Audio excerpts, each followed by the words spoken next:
Whoa, real brief, real brief. Let me ask you a question, and I want you to be perfectly honest with me.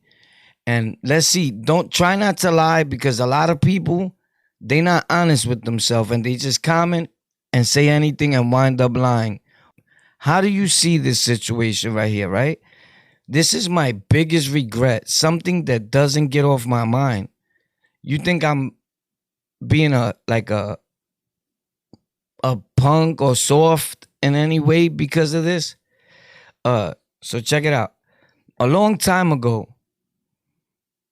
this is years ago, I was walking on Fulton Street in Brooklyn by Nostrand, and there's this guy walking with a cigarette in his mouth, right? A Spanish brother. You could tell he was either Puerto Rican. To me, definitely he was Puerto Rican. Like, you could tell who's who, right? If you've been around. And behind him, there was another brother, but he had something in his hand.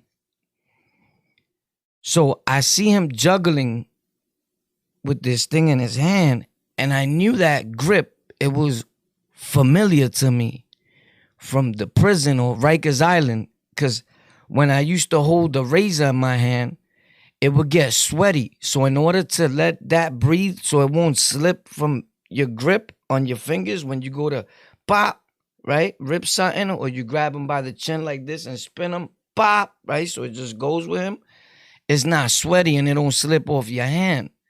So you like, while you hiding it on the side from everybody from time to time, like you make it like jump and it kind of breathes. I don't know if you understand what I'm saying. And if you don't, then probably better for you, right?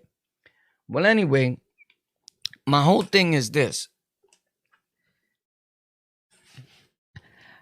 I see the dude and I'm like, wow, he looks like he was going after him, but he finally reaches him. Boom, he taps him. The dude's like, yo, what's up? He's like, yo, you don't got an extra cigarette?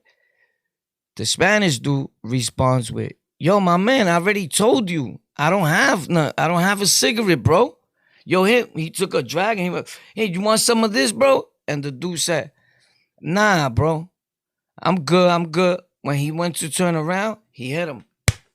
Pop! With the razor.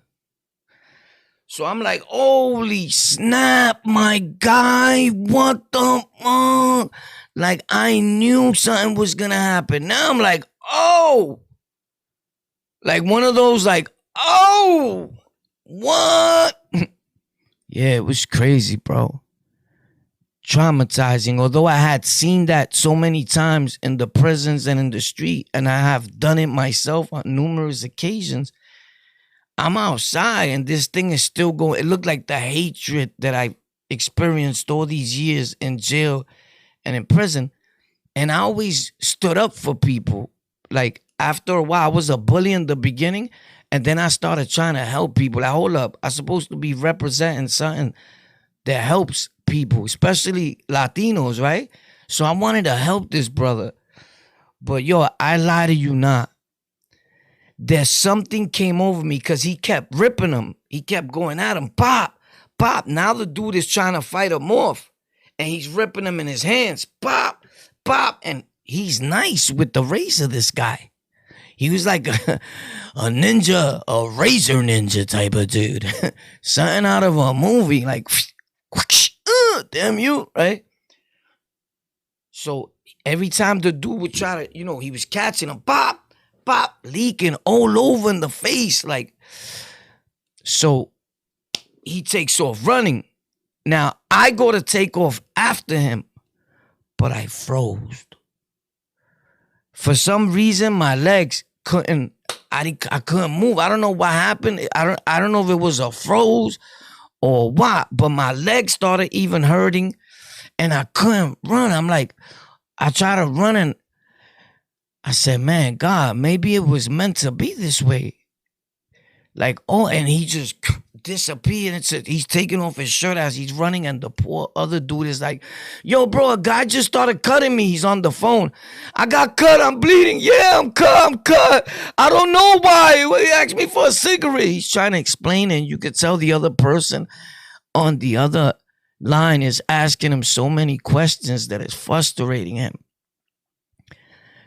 And then as I got my like energy back or whatever the hell got into me, and I've been around this numerous of times, and like I said, I've done it myself. But for some reason that day, I always felt like whatever higher power is up there, believe it or not, he didn't want me to get involved in that. Like, that's not your business. You home now. You know, I had just came home like not too long ago, and I see this in the street still. Like, oh snap! It looked like it was the same war. It looked like the dude was in one gang and this dude was in another gang. It was a Spanish brother and a black brother, and I'm like, holy snap!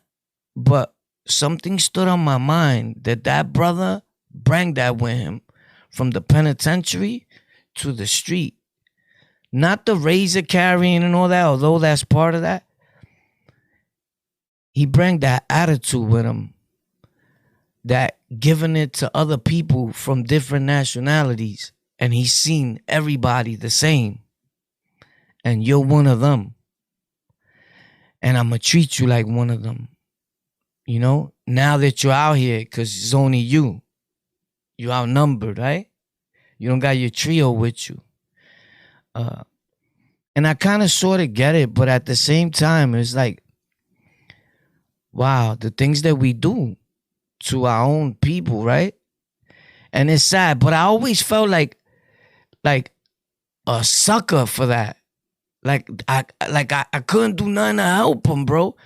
And I woke up this morning to eat my breakfast, and that was on my mind, bro. And from time to time, periodically, it plays on my mind. And just based on the fact that there was nothing I could have done, and he ran so fast that by the time I like snapped out of it and was able to even move, he was gone. Again, it wasn't my business. I was trying to play hero, but I don't know. Maybe it was meant to be that way. But that's one of my biggest regrets, that I didn't help him, or that I was unable to.